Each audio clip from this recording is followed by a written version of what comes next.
My name is Heli Rasimus and I'm working at Epsilon Advanced Materials in Finland. I'm working in close cooperation with Finnish Minerals Group, Giga Vaasa team, various consultants, depending of course on the phase of the project. Then of course Finnish authorities.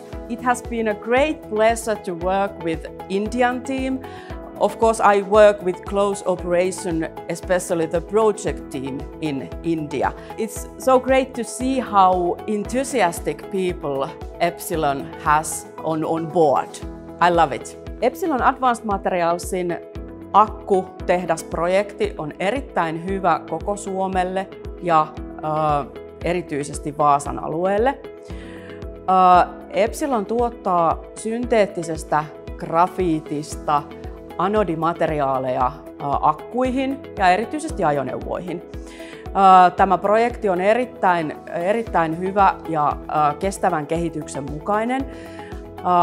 Olemme juuri päättäneet ympäristövaikutusten arviointimenettely ja siirrytään nyt sitten seuraaviin lupavaiheisiin ja huomataan, että tämä on erittäin hyvä, kestävä ympäristön kannalta. I am really excited for the Finland project and looking forward to work with Epsilon.